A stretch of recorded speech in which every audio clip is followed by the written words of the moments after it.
Have you ever looked back and wished you were braver? Many people do. Research shows that our brains are hardwired to overestimate risk, exaggerate the consequences, and underestimate our ability to handle it. Confronted with ongoing economic instability, mounting global competition in the marketplace, fear in the workplace is just growing. Which is why you will enjoy hearing from a very special guest today, Margie Worrell. Her best-selling books, Find Your Courage, Stop Playing Safe, Train the Brave, and Make Your Mark reflects her passion for helping people live and lead more bravely.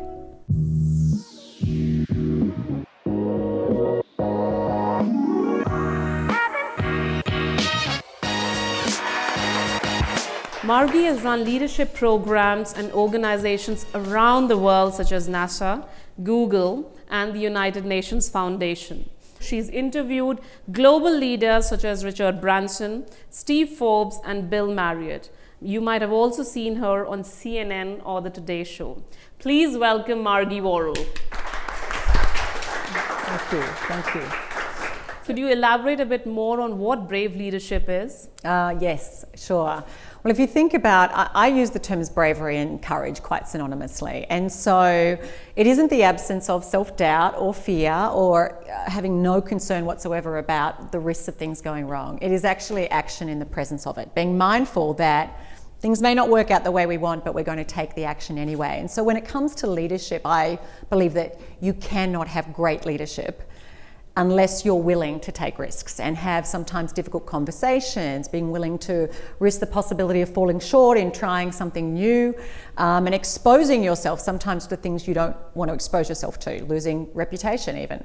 So to me, courage lays at the heart of great leadership, of brave leadership. There's also an element of risk that comes into play. Can you talk a little bit about risk? Because I know in the book you've mentioned about risk and also in specific the SOAR model. What is the SOAR model? Sure. Well, the SOAR model is really around resilience. How do you bounce back from that? How do you soar above the things that can pull you down when things don't go to plan, when you don't get the response you want? But in terms of, when it comes to being resilient and taking risks, risk, if you think about, what is risk? We're all dealing with risk every day. We're hedging our bets. We're going, is the upside worth the downside? What's the chances of that happening? And as you mentioned in the introduction, our brains are wired to focus more on what could go wrong, to focus more on what we could lose. So we are actually twice as sensitive psychologically to potential losses, to the downside of risks, than we are to potential gains, the upside of taking a risk. And because of that, we often are risk averse. We hold back from doing the very things that could open up new doors of opportunity, that could allow us to forge new ground, launch a new product, improve a system, all of the things that we need to do in order to have a really thriving, prosperous business and to be competitive too. So I sort of take from here that the organizations that are looking to sort of transform their culture, that are looking to transform their aspirations as well, they have to have the appetite for risk, and they have to have that sort of embedded within the culture itself that sort of encourages as well employees to take risk. We talked about this earlier, that it's not just about being part of this journey, but also feeling safe to be able to sort of voice your opinion, to be able to fail fast, but at the same time think about learning from the failures as well. Could you share something from your sort of real life example where, and I know we did talk about it, where failure was there, but you were not sort of disheartened with failure and you just kept moving? Yeah, and before I do that, I just want to mention, actually in Stop Playing Safe, I write about having a culture of courage. And a culture of courage is one where people feel safe to take risks, because we will play safe if we feel unsafe to do otherwise. And there's this concept called psychological safety. Unless you feel that it's okay for you to speak up and to challenge the status quo and to question your boss and to call something out, If you know that, hey, my job's on the line here, there's going to be massive repercussions on this, people won't do it unless they're really bold and brave and they're willing to lose their job. And how do you think culturally within the organization, is this something what we can do to really sort of drive that currency of trust as well? Well, at first, of course, be the change you want to see. Are you genuinely trustworthy? And looking at that through not just the lens of, am I an honest person and I don't steal and cheat, but can other people count on me to do the right thing by them? Do I let people know I genuinely care about them as human beings and not just as human doings and what they can add to my bottom line? And I think leaders who have the ability to connect with people at that emotional level where people go, I really get that this person has a heart for me and a heart for this business, that they're genuinely committed, not just to their own success, which we see a lot, but to the success of others. That makes such a difference. And I think all of us have a role to play in that. I'm very curious to know about your interview with Richard Branson. How was the interview with Richard Branson, and is there anything sort of specifically you remember or you sort of always keep it to your heart in terms of your interview? Yeah, actually, yes, there is. And it's funny.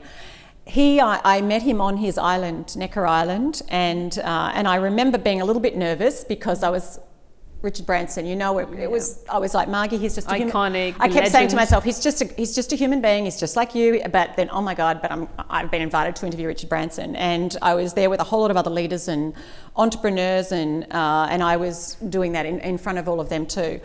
And I'd met him earlier that day, and he was there in his board shorts and a t-shirt, I think in bare feet, and incredibly down to earth.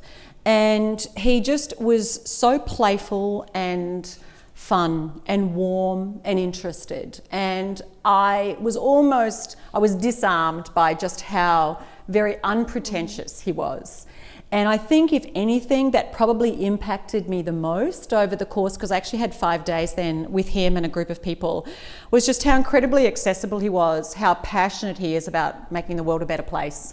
Fascinating. And I think when you're authentic and when you're true to yourself, you sort of focus on your strength as well, and your strengths then lead towards sort of not playing safe, and that gives you the courage to sort of forge forward as well. What are the 2 key takeaways? While yes, everybody's going to read the book, but what are the 2 key takeaways you would sort of give from this book in terms of stop playing safe? Well, I guess I would firstly say that if all you are doing is what you can't fail at, you are well and truly missing out on doing what you're capable of, and you will never be as successful as you could be. That risk is paramount, is essential to succeeding at the level that we're capable of. And I'm not just talking professionally, I'm talking personally, I'm talking in every realm of life. And secondly, to be mindful of the tendency that you have to focus more on what could go wrong, and for women in particular, to underestimate ourselves. I think women do that even more than men, in underestimating our abilities and our ability to manage risk, and to be very mindful of the cost of inaction. Where are you actually discounting or denying what it's costing you not to take the risk, not to have that conversation, not to put your hand up, speak up, lean in, and do that very thing that maybe makes you feel acutely uncomfortable? Well, thank you so much.